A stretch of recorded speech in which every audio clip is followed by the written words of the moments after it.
Welcome back once again, all of my low carb friends, and for those of you who are here for the first time, welcome. Today I have another very quick, very easy keto bread recipe for you.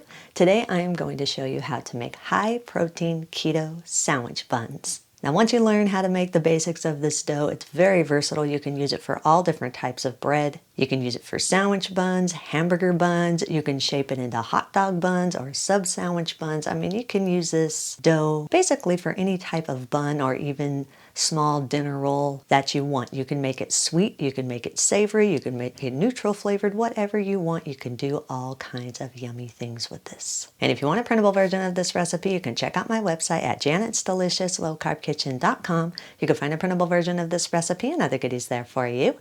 And if you're new to the channel and you want to see lots of easy, delicious, low-carb keto recipes, make sure you click that subscribe button and click the notification bell that's right next to the subscribe button. That way you could be notified every time I put out videos at least every Wednesday and Saturday. And if you'd like to help support the channel, make sure you scroll down in the description of the video. You'll see some affiliate links. Anytime you purchase anything using those affiliate links, a small portion of your purchase will go to me and help support the channel. So while you do all that, let's get cooking.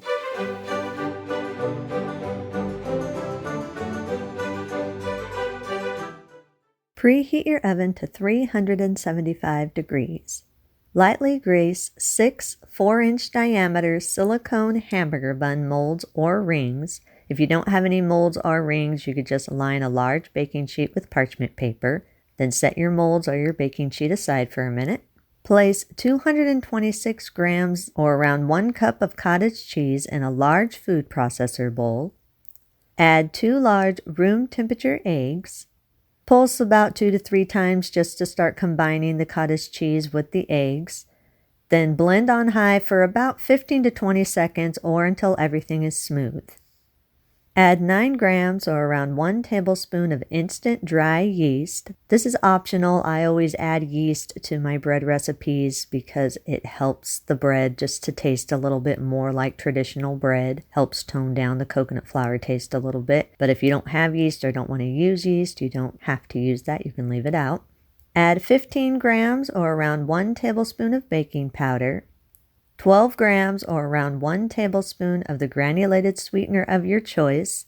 This is also optional. I add the sweetener because I think it enhances the flavor a little bit. It also gives a very tad slight sweet taste to the buns, but if you don't want to have any sweetener, you can leave that out also. Also, if you'd like, you can add some optional dry seasonings or dry spices to help tone down any coconut flour taste. And if you'd rather have your sandwich buns have more of a savory flavor, you can add some savory herbs. It's up to you how you want your sandwich buns to taste. Pulse everything together around 2 to 3 times or just until everything is fully combined. Now, if you want to make these more of a sweet kind of dessert type roll, you can increase your sweetener to around 2-3 tablespoons or more or less, depending on how sweet you're going to want your roll. You can also add about a half teaspoon of vanilla extract or the extract of your choice if you're wanting this to be more of a sweet dessert type roll. Scrape down the sides of your processor bowl. If you have a smaller processor bowl like I do, transfer the mixture into a large mixing bowl. If you have a bigger processor bowl, you don't need to do this. Gradually fold in 56 grams or around a half cup of coconut flour. Make sure when you do this, you are just gradually folding it in just a couple tablespoons at a time. You're just wanting enough coconut flour to create a smooth dough. You don't want to overdo the coconut flour, otherwise your dough is going to be very dry, which will make a dry sandwich bun. For me, 56 grams was perfect. Once the coconut flour is combined and you have a smooth dough, scrape down the sides of the bowl and push your dough to the center of your bowl. Then we're going to test the dough and make sure we have the right texture. So form your dough into a ball and just kind of roll it around and massage it around in the bowl for a little bit. Then take a small portion of the dough and roll it around in your hands, kind of roll it into a ball, flatten it, squish it, kind of play around with it a little bit. You're just wanting to make sure that your dough is not too sticky. The dough is going to be slightly moist and slightly sticky, but it should not be sticking to your fingers. It should be easy to handle and should hold its shape well. If it is sticking to your fingers and it feels like it's not releasing well, Then just continue to add very small amounts of coconut flour until you have a smooth, just barely slightly sticky dough.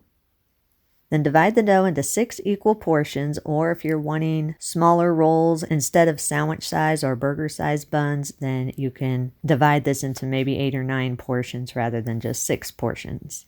Form each portion of dough into a tight, smooth ball and place the ball into the center of each one of the molds or the rings that you've already prepared. Or again, if you don't have the molds or the rings, place it on your prepared lined baking sheet.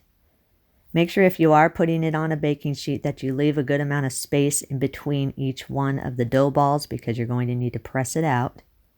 Press each ball of dough out evenly throughout each one of the molds or the rings, whatever you're using. If you're just using the baking sheet, then press each dough ball out to a circle that's around 4 inches in diameter or whatever desired size that you're wanting. Keep in mind this is coconut flour dough. Coconut flour dough really doesn't rise or expand, so pretty much whatever size you shape and press your dough ball out to, that is the size and shape that it's pretty much going to come out to. Make sure as you are rolling and shaping each one of the buns that you keep the dough completely smooth. You don't want to have any cracks. Place 1 egg into a small bowl. Then use a fork or a small whisk. Whisk the egg completely until the egg and the egg white are completely combined. So you want this fully beaten. Use a silicone brush and lightly brush the tops of each one of the buns or rolls with the egg. Just do a light layer. This is just going to help the top of your sandwich buns just have a nice brown color to them. Then place the buns in your preheated oven. Bake at 375 degrees for 20 to 25 minutes. Or until the tops of the buns are golden. Once the buns are all done baking and they're nice and golden, remove them from the oven and allow them to cool in the molds or the rings or the baking sheet, whatever you've cooked them on. Allow them to cool for about 15 to 20 minutes so they can firm up really well. After about 15 to 20 minutes and the buns are firm, remove them from the molds or the rings if you're using the molds or the rings. Then transfer the buns to a wire rack and allow them to cool completely before you use them. This is going to create 3 tops and 3 bottoms for a total of 3 full sandwich buns or burger buns. When you're ready to use the buns, you can place any filling or topping of your choice. All right, we are back with my little buns. Little sandwich buns, I should say. There they are. This one has the sandwich actually on it. This one here, I'm going to try to show you the inside so you can kind of see what the texture is in there. Hopefully you can see that. I know sometimes it gets a little blurry with that, with the lighting and all that good stuff. But hopefully you can get somewhat an idea of what the texture of that in the inside. It's very nice and soft. That's after I cut the brown bottom part off. You guys can keep the brown bottom part on. I just prefer it off because I like to feel that soft texture in the middle. So it looks really good. It smells like bread, like it should. It doesn't smell like cottage cheese, just to let you know. Let's see what it tastes like.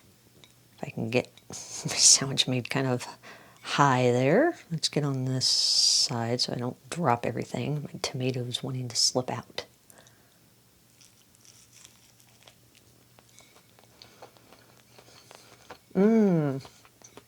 Yummy. That makes a very good sandwich. Has a really good flavor to it.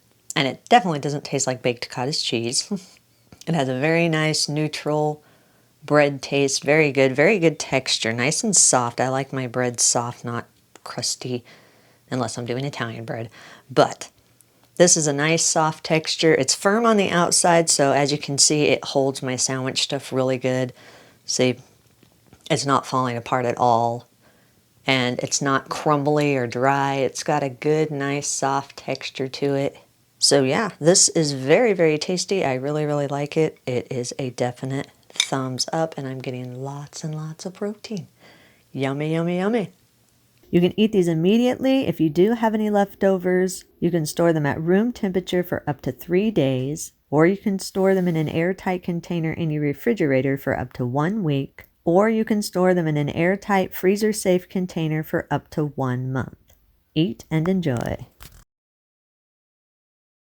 And that's our recipe of the day. I hope you enjoyed it. If you did and you want to see more videos like this, make sure you click that thumbs up like button, click that subscribe button, leave me a comment if you want to. Let me know if there's any recipes that you'd like to learn how to make, and I'll do what I can to get those out there for you. And as always, keep cooking.